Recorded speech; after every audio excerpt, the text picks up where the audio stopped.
House resumes and debate continue.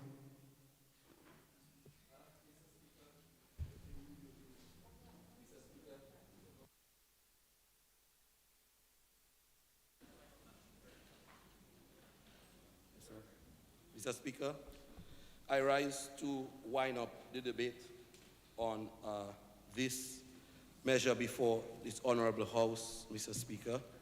And first of all, I would like to thank my colleagues on this side of the House who aptly and quite competently, Mr. Speaker, defended the government's position and decision to pursue this credit facility, Mr. Speaker, the COVID-19 pandemic response and recovery facility.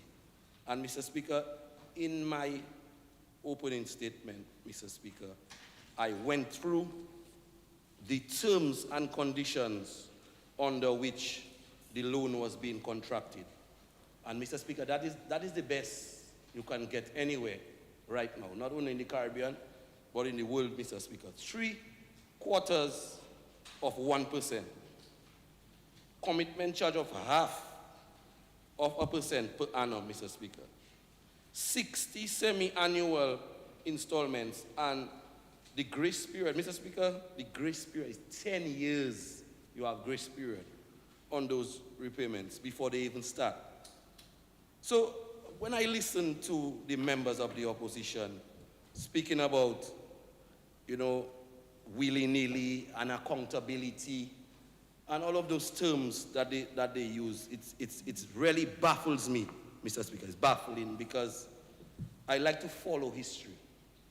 And the United Workers' Party were in government before. And United Workers' Party contracted loans before, Mr. Speaker, on behalf of government. When they were allowed to get those loans. By any stretch of the imagination, Mr. Speaker, that is a party that acted callously as far as government finances were concerned. If I may, Mr. Speaker, with your leave, I would like to just read to you, Mr. Speaker, the loan that they contracted in 1998 from the Royal Bank of Trinidad and Tobago, Mr. Speaker, and the Citibank on the airport, Mr. Speaker. When we're talking about accountability and we're talking about transparency, Mr. Speaker, yes, that is the record of United Workers' Party in government 24 years ago, and the people of Dominica are still saddled with that loan, Mr. Speaker. That is what the United Workers' Party did to the people of this country, Mr. Speaker. Dominica was in dire need for cash at that time. That is not our situation here, Mr. Speaker. Despite the many challenges that have been brought about by the COVID-19 pandemic, months after we had just come from the worst natural disaster known in the Western Hemisphere, Mr. Speaker. That is what this government had to face. They didn't have to face that in 1998, Mr. Speaker, but they were in dire need of cash. Therefore, they decided to issue bonds, Mr. Speaker. Bond issue at the value of $140 million to be redeemed in 20 years on the backs of the taxpayers of Dominica, Mr. Speaker. Children unborn were saddled with that loan. Mr. Speaker, I go on. Bonds were purchased at a premium in that the government received upfront $126 million, Mr. Speaker, in September of 1998, and had to pay back $140 million lump sum in 20 years' time. And Mr. Speaker, by December of the 1998, Mr. Speaker, they couldn't account for what they had done with the money, Mr. Speaker. Could not account for what they had done. Interest rate, Mr. Speaker, of 9% to be paid yearly, and I refer to that. Look at the interest rate we pay in here, Mr. Speaker. Interest rate on this loan that we are debating now is 3/4 of 1%. Not even 1%. Listen to their record in government. Bonds that were purchased Mr. Speaker, at 9% to be paid yearly on $140 million. So let's do the calculation. Let us do the calculation to show the record of United Workers' Party in government when they sit here trying to criticize a very concessionary loan that is needed in these times, Mr. Speaker. Okay, Mr. Speaker, yeah, you were in the BMC, Mr. Speaker. The yearly interest, Mr. Speaker, the yearly... You're running away from it? Or you disassociate yourself? Mr. Speaker, the member for Salisbury said he wasn't in the BMC at the time. He wasn't in government at the time. He wasn't in government at the time. United Workers' Party, Mr. Speaker. The yearly interest on that loan, Mr. Speaker, is $12,600,000. Multiply that, Mr. Speaker, by 20 years. My maths was never good. I was always a history and an English student at school, Mr. Speaker. For 20 years, that cost the taxpayers of Dominica $252 million. Mr. Speaker, that is what Dominicans are paying because of a loan that United Workers' Party took. We're talking about loans, Mr. Speaker? $250 million, thank you very much. That is what this party did to this government. The premium payment on that loan alone was $14 million. Mr. Speaker, you know how much house we could build? We here talking about COVID, Mr. Speaker. You know how much about persons we could have given scholarships on that money, Mr. Speaker. The repayment on the amount received, $126 million. The bond repayment, Mr. Speaker, like I told you before, $140 million. Mr. Speaker, you know what the total repayment is? You know what the total repayment on that loan is, Mr. Speaker? $392 million, Mr. Speaker. And the worst thing about it, Mr. Speaker, we have nothing to show for it today, Mr. Speaker. So when I hear the Senator Joseph talking about willy-nilly, people talking about willy-nilly, the word he used. Yes. Mr. Speaker, I hear Senator Joseph talking about accountability.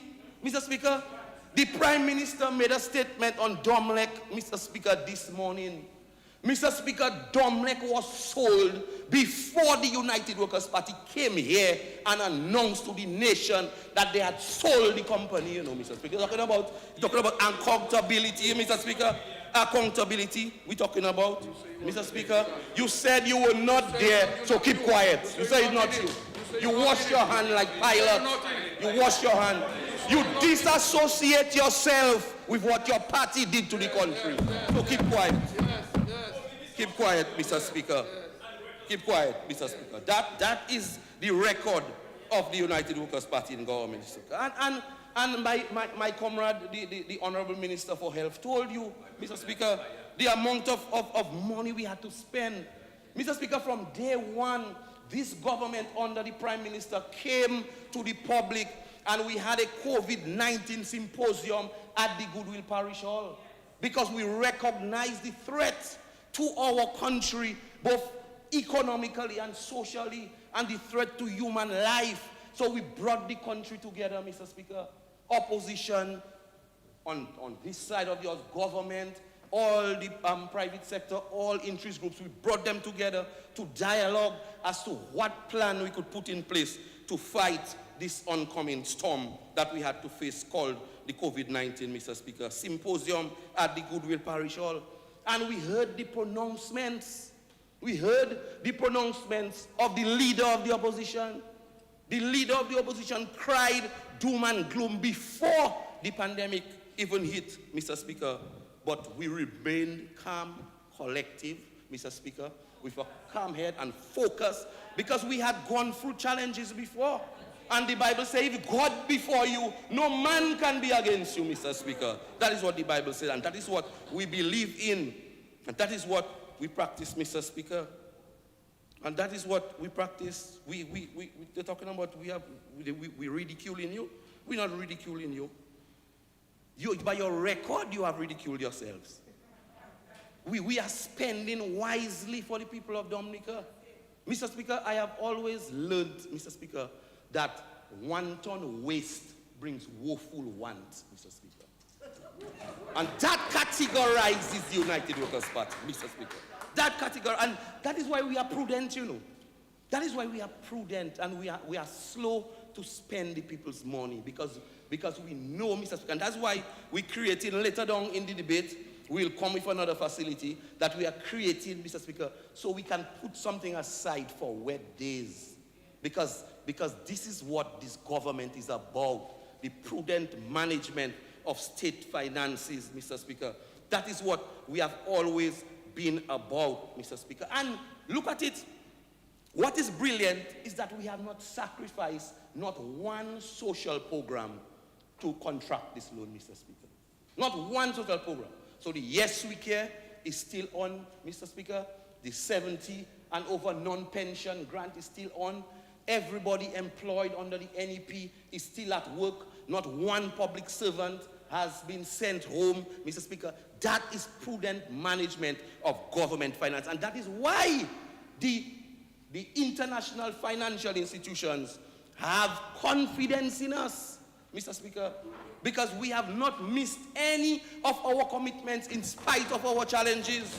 Not one monthly commitment of any one of those financial institutions have been missed. And what more transparency you want? In an introductory statement, I mean, some of us have been in this house for a long time. In an introductory statement, you cannot put everything, list everything down. That is what the budget estimates are for at the end of the budgetary year. You have it, you get it, Mr. Speaker. You have your estimates that you can go home and you can study, and the details of all of government finances are outlined therein, Mr. Speaker. Including source of funds, what you have done with these funds, how you have spent it, everything is laid out right there, Mr. Speaker. So when we get to that point, you will have all of the details. That is not the point of the introductory statement. And Dr. Henderson told you, Mr. Speaker, that the loan has been contracted already. The loan has been contracted. We are here asking for permission from the House. That is what we are doing, Mr. Speaker. When the leader of the opposition tried to outline how much we're using on soft loans, how much we got from OPEC, how much we got from CDB, how much we got from IMF, and Mr. Speaker, you know what the COVID did most of all? COVID caused a drop in government revenue because everybody was at home. So consumption was down, Mr. Speaker. Businesses were closed. People were not buying as much as they have to. So transactions were on a decline. Less stuff coming through customs, people paying less, customs paying less, sales tax. So government revenue was down. So some of that money, Mr. Speaker, had to go to close the gap, the spending gap. That is easy for us to understand. So for example, we took $11 million and we placed it at the Aid Bank for small business loans to keep people occupied and to keep business flowing. At this time, Mr. Speaker, that didn't drop from the sky, Mr. Speaker. We actually created a facility at the Aid Bank which gave applicants $15,000, and that again was at very concessionary rates. When you calculate it, I think you had a year or so grace period, then you had a repayment of $150 a month, you know, just so that we can put some monies in the economy to keep some trade and commerce going, Mr. Speaker. That is what this government did in that time, in the interim, Mr. Speaker. So the income support, Mr. Speaker, from Dominica Social Security, we heard millions, Mr. Speaker, we asked the Dominica Social Security to pay out. Again, unlike what was done with the United Workers' Party, Mr. Speaker. Using Social Security, Mr. Speaker, to guarantee even the loan that I spoke about, Mr. Speaker, almost bankrupting the Dominica Social Security. These are some of the things that so it is not all of the details that can be laid out here in this particular measure, Mr. Speaker, but these are some of the uses to which the monies went, Mr. Speaker. That these are some of the things that we have done. So we have always practiced proper macroeconomic measures, Mr. Speaker. Always practice. This government, that nobody can fault us for that. If this government has to get a prize, Mr. Speaker, one of the things that will be left in the echelons of history as far as this government is concerned, Mr. Speaker, is proper fiscal responsibility from time we got in, Mr. Speaker. Nobody can test that, Mr. Speaker. So we should not really have spent all of this time making fair weather on a simple measure before the Honorable House, Mr. Speaker. A simple measure. Everybody knows what COVID has done to this country. Everybody knows, Mr. Speaker, the financial and economic meltdown we had because of COVID-19, Mr. Speaker. So we shouldn't even know, Mr. Speaker, as Minister for Trade, we have had to look at the fuel price build-up, Mr. Speaker, and go through it with a fine-tooth comb and see where we can, and government has removed all of government revenue, all of the taxes that comes as a result of fuel, Mr. Speaker. The government have removed that just to cushion the impact of the consumer at the pump, Mr. Speaker. So we losing revenue as a result of that measure, you know. Revenue that's supposed to go towards the running of the state because you have certain inescapable commitments, Mr. Speaker. No matter what happens, you have to pay public servants at the end of the month. No matter what happens, you have to pay their social security from unlike what was done in their time. Mr. Speaker, no matter what happens, you have to pay your utilities. There are certain inescapables. Yet, Mr. Speaker, we have less revenue coming in as a result of COVID, and that is what drove the decision to contract those loans. And even so, we have decided to contract loans at concessionable rate, 0.25%, 10 years grace period, Mr. Speaker. These are the terms of this loan. So I want to thank my colleagues for understanding what the government is trying to do and for contributing towards the debate. And we will spare no effort in educating the members of the opposition because the people are listening out there. The people are listening. So we have to ensure that whenever we speak as members of this honorable house, as parliamentarians, as statesmen, that we speak the truth at all times, Mr. Speaker. With this short intervention, Mr. Speaker, I would like to close and wind up the debate. Thank you very much.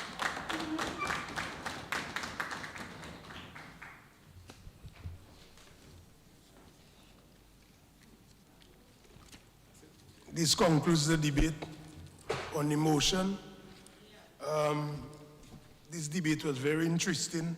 I just wanted to just point out something. This was a resolution, but in this resolution, there's far-reaching implication, and therefore, I allowed all members the liberty to really discuss the matter and debate the matter.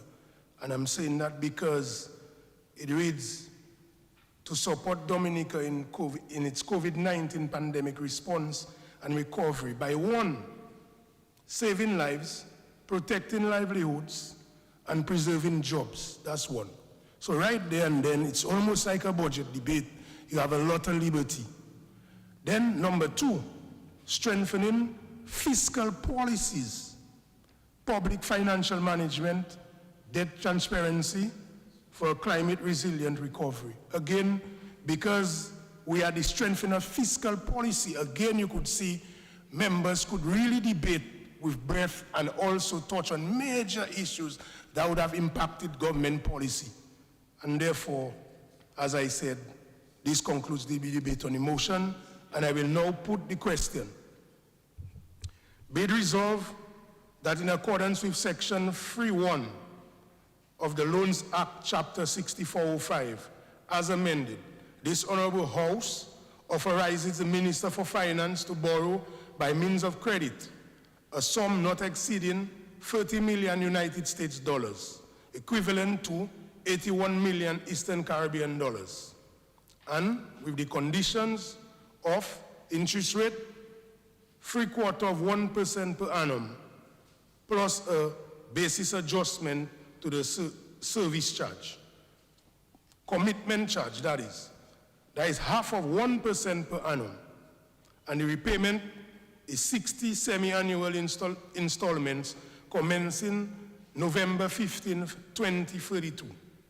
Grace period, 10 years. Those in favor? Aye. Those against? The motion has been affirmed.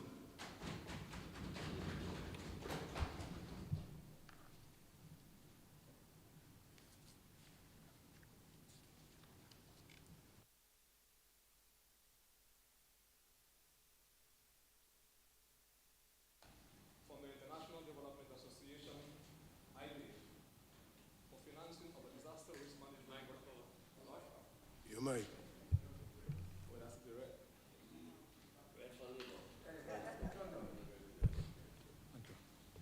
Authorization for a credit facility from the International Development Association, IDA, for financing of a disaster risk management development policy with a catastrophe deferred option. Mr. Speaker,